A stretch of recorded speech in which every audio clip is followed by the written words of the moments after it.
Bonjour, c'est Thierry Bézier, vous êtes bien sur Intruders TV. J'ai le plaisir d'être avec Kamel Zeroual de chez Stribe. Alors Stribe, c'est une société dont on a pu entendre parler dernièrement. Tu vas nous expliquer tout ça tout de suite, mais très rapidement, en deux phrases, de quoi il s'agit? Alors Stripe, c'est la contraction de deux mots en anglais. Stripe, qui veut dire ruban, et tribe, qui veut dire tribu. Et donc on met une tribu dans un ruban. Donc le concept est assez simple, c'est permettre à n'importe quel site web de créer son propre réseau social directement sur son site. Depuis combien de temps existe ce service? Alors on a lancé à TechCrunch 50, donc il y a une dizaine de jours.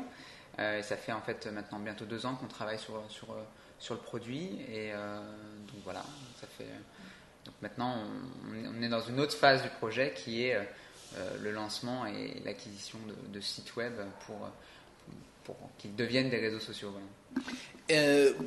Vous répondez à quel type de besoin aujourd'hui? Parce que créer des réseaux sociaux, il y en a un petit peu partout. Vous répondez à quoi exactement comme problématique? La problématique en fait qu'on résout, c'est tout simplement le constat des réseaux sociaux, c'est que Facebook, Ning, Google Groups ont en fait montré une chose, c'est que les gens aiment être connectés les uns aux autres, d'accord? Et de ce constat, en fait, les gens discutent, partagent et expérimentent en fait les relations en ligne. Et de l'autre côté, vous avez des millions de sites web qui ont des visiteurs, mais qui n'arrivent pas à convertir en fait ces visiteurs en utilisateurs. Donc l'idée est tout simplement de recréer quelque chose de très simple et de matérialiser des relations qui peuvent exister sur le site web là où elles ont des visiteurs aujourd'hui. Donc c'est tout simplement en fait de convertir quelque chose qui est latent et de permettre en fait à ces sites web de créer des relations et de saisir des opportunités business tous les jours là où elles ont simplement des visiteurs. Alors, Stripe, de manière très pratique, comment ça se présente? Est-ce que c'est facile à implémenter? Comment est-ce que ça coexiste avec un site justement existant? Alors, Stripe, en fait, l'idée, c'est de valoriser le site web. Donc, c'est un service B2B2C. Donc, on a deux clients. On doit satisfaire d'abord le site web et également l'utilisateur final dans son expérience utilisateur. L'idée, tout simplement, en fait, c'est un logiciel de service. Donc, c'est une ligne de JavaScript à copier-coller dans son site web. Côté client. Donc l'internaute n'a rien à faire. D'un point de vue graphique, c'est une social bar qui se présente sur le bas de chaque page en fait, du site, qui constitue en fait un réseau social à part entière. Donc je vais pouvoir en fait rejoindre la communauté du site. Donc si c'est un site de jeu, je vais pouvoir rejoindre la communauté des gamers en fait, du site. Donc avoir mon profil et en fait interagir avec les autres. Par chat, par chatbox public, une sorte de Twitter-like, par message privé, etc., etc. Quel genre de fonctions on va retrouver à l'intérieur de ce réseau social? Et est-ce qu'elles sont évolutives? Alors, l'idée, effectivement, c'est qu'on soit un contenant social. Donc, on a identifié les premières fonctionnalités d'un réseau social. Donc, ce que fait Facebook, on l'a, bien sûr... c'est avant tout en fait d'identifier les personnes, puis de discuter avec elles, de partager des photos. Donc aujourd'hui en fait on a constitué des premières briques logicielles et l'idée c'est tout simplement d'aller dans le sens des sites web et de leur fournir des fonctionnalités propres à leurs besoins. Donc pour un site marchand ça va être un module supplémentaire de gestion de réclamation qui va être embeddé dans Stripe. Voilà, donc l'idée en fait c'est effectivement d'avoir un réseau social et de l'intégrer de plus en plus en fait, avec le site web et d'imbriquer des fonctionnalités propres au métier du site. Aujourd'hui, donc, vous avez présenté au TechCrunch 50. Vous avez fini combien? Alors, le TechCrunch 50, par définition, déjà être sélectionné au TechCrunch 50, c'est déjà avoir gagné, puisque c'est plus de 1000 entreprises dans le monde entier qui postulent. Aujourd'hui, cette année, c'était 39 pays différents pour 50 retenus. Donc, c'est déjà une vraie victoire en fait, d'être sur la scène avec Jason Calacanis et les autres pour présenter notre produit.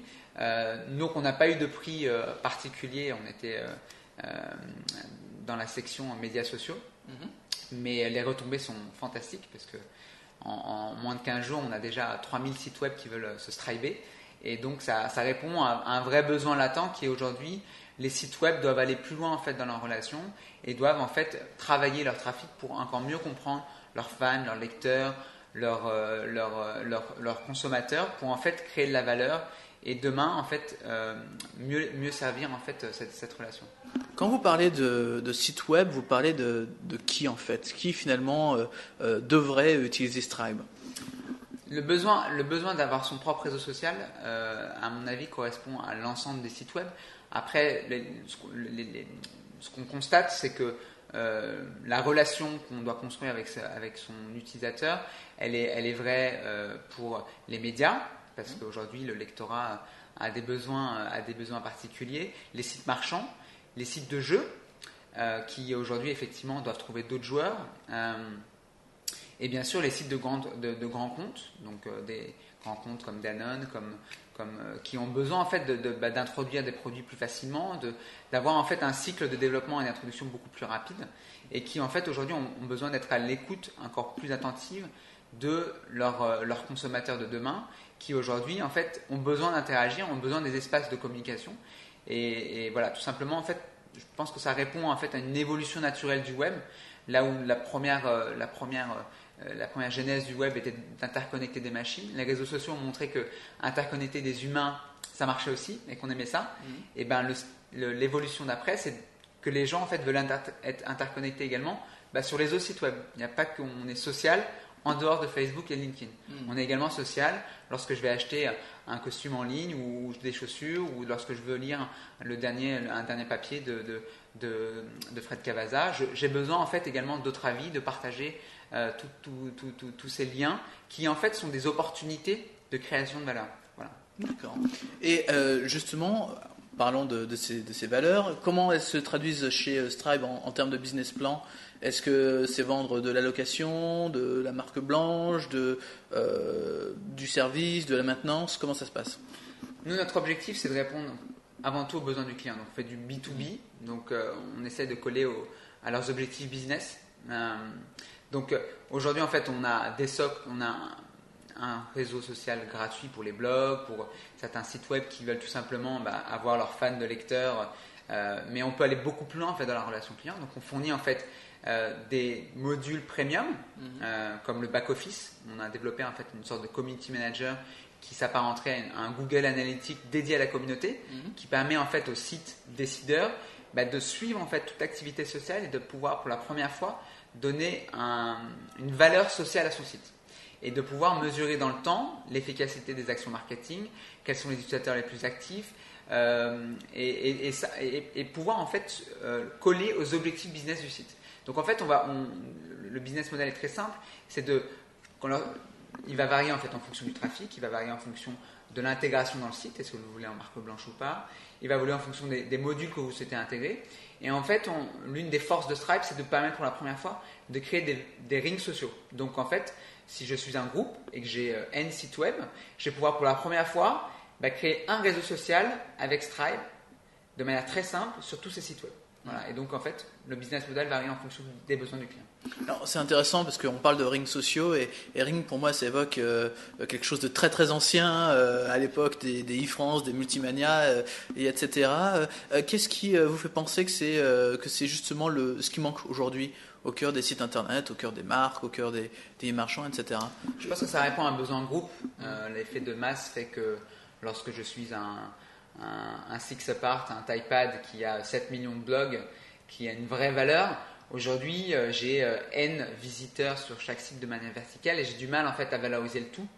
Je pense qu'il y a une vraie opportunité business que de mutualiser en fait l'ensemble de ces sites web pour pouvoir en fait créer une vraie valeur marketing et pouvoir faire des actions marketing encore plus pertinentes. Pour l'utilisateur final, l'intérêt c'est tout simplement en fait de partager encore plus et d'aller plus loin dans son expérience utilisateur sur Internet. Donc en fait, c'est un win-win pour les sites web parce que la relation cliente est déterminante, que ce soit un Danone ou que ce soit un blog. Aujourd'hui, si j'ai N utilisateurs, que ce soit un petit site web ou qu'un grand groupe, j'ai besoin en fait de travailler ma relation de manière aussi importante. C'est pas parce que je suis un grand que je peux m'en affranchir. Et donc c'est ça l'idée. C'est l'idée en fait la relation sociale, la relation en fait avec son client, son utilisateur, son fan est tout aussi importante. Il faut d'une manière ou d'une autre que je puisse capter ces conversations, que je puisse la construire dans le temps parce que tout ça demande du temps. Et les acteurs qui le font dès aujourd'hui, ont une chance de vivre demain parce que c'est vraiment la réalité du marché. Et donc voilà, c'est ça ce qu'il faut retenir en fait des relations online, c'est de construire en fait le business de demain, ma relation avec mon client, pour que tout ça en fait soit un gagnant-gagnant. Voilà, c'est ça l'idée. D'accord. Et aujourd'hui, justement, quels sont les marchés, les secteurs qui sont les plus intéressants pour Stripe?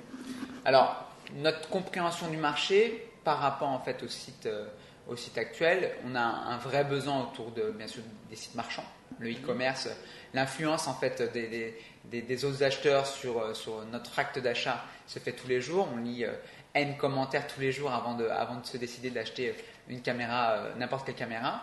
Donc ça montre bien qu'aujourd'hui en fait moi en tant que site marchand, je dois comprendre cette relation et pouvoir en fait identifier les influenceurs, savoir comment tout ça fonctionne dans mon écosystème pour ne pas être débordé, pour pouvoir en fait changer tous mes process internes, parce que tout ça en fait impacte forcément le business. Donc les sites marchands, c'est une chose. Les médias aujourd'hui ont une vraie problématique de relation avec leurs lecteurs, de positionnement, d'information. L'information est créée par les utilisateurs. Comment valoriser cette information en interne, comment aller plus loin dans l'information. Donc ça, c'est un vrai marché pour nous. Les sites de jeux, ça c'est une formidable opportunité parce qu'aujourd'hui on cherche d'autres joueurs constamment, que ce soit pour jouer au poker, que ce soit pour jouer aux échecs, que ce soit pour jouer aux dames. On a besoin en fait tout simplement même sur un site de médias, de pouvoir jouer avec quelqu'un de manière complètement transparente, comme si on sortait des cartes tous les deux aujourd'hui et qu'on se mettait à faire une partie de quoi que ce soit d'ailleurs. Voilà, donc, et puis bien sûr tous les sites de marque de manière plus générique, qui aujourd'hui en fait ont un besoin d'avoir un retour utilisateur, un retour client beaucoup plus rapide, un cycle en fait marketing beaucoup plus rapide pour introduire de nouveaux produits, pour rassurer les autres consommateurs. Lorsque je fais un product recall, j'ai un problème en fait par exemple avec un produit, j'ai besoin rapidement en fait d'avoir cette relation de confiance et de ne pas la détruire, là où une marque en fait construit investit des années dans son image de marque, dans sa relation. J'ai besoin en fait de rapidement rassurer mes clients, de rassurer et d'être à l'écoute sur mon site web et non pas sur Facebook, sur Twitter, qui sont des canaux d'acquisition très intéressants, mais qui sont avant tout des canaux extérieurs sur lesquels je vais avoir en fait des déperditions, une dissonance qui peut m'être fatale en fait à terme. Voilà. Très très intéressant, donc le champ des possibles est assez large et assez étendu. Vous aujourd'hui, la prochaine étape, le next step, c'est quoi pour Stripe? La prochaine étape, c'est d'être encore plus orienté vers ses clients, c'est-à-dire que effectivement l'effet TechCrunch, 3000 sites web qui veulent se striper, c'est une formidable opportunité et ça montre qu'effectivement le besoin est latent. Nous, notre objectif aujourd'hui, c'est avant tout en fait de travailler avec quelques sites web dans ces secteurs d'activité pour permettre en fait d'aller plus loin dans leur compréhension et dans leurs besoins pour en fait être plus intégrés en fait à leur site web. Et une fois qu'en fait on a prouvé l'attraction et la pertinence du service par rapport à des verticaux bien identifiés, des verticaux qu'on a identifiés tout à l'heure, et on va pouvoir en fait ouvrir les vannes et puis en fait passer à une étape qui sera plus de l'évangélisation et effectivement créer de l'attraction sur un nombre croissant de sites web. Et vous avez déjà des objectifs? Vous êtes fixé des choses ou... L'objectif, aujourd'hui, on a des métriques sur lesquelles on peut se benchmarker comme Ning, par exemple. Ning, ils ont créé en 6 mois, ils ont créé 100 000 réseaux sociaux, donc avec un positionnement différent. Aujourd'hui, en fait, ce qu'on constate, c'est que sachant qu'en fait on est le réseau social du site web, on n'est pas sur une problématique différente, puisque le site web a déjà investi beaucoup de temps et beaucoup d'énergie sur la création en fait de sa marque, de son contenu, et donc en fait on vient valoriser quelque chose déjà existant. Donc lorsque un site web comme un grand site de jeu veut se striper, on capitalise déjà sur un travail fait depuis des années. Donc en fait, ils ont déjà une masse critique d'utilisateurs, ce qui fait qu'en fait, on est sur une problématique de métrique qui est différente de ces acteurs-là. Mais bien sûr, l'ambition, en fait, c'est nous de striper le maximum de sites web et de créer de la valeur pour ces sites web. Donc, bien sûr, de créer des rings sociaux, de créer des stripes de niche et aller plus loin. Donc, les métriques, en fait, on va être surtout à l'écoute du marché. Donc, être customer driven, c'est vraiment notre manière de faire et donc on n'a pas vraiment des objectifs quantitatifs mais plutôt qualitatifs, être vraiment et là on arrivera en fait à créer de la valeur, on saura d'une manière ou d'une autre que Stripe sera gagnant demain, quoi. Très bien. Merci beaucoup Kamel. Et puis on vous souhaite bonne chance pour la suite avec Stripe qu'on suivra de très près. Merci beaucoup. Merci à toi.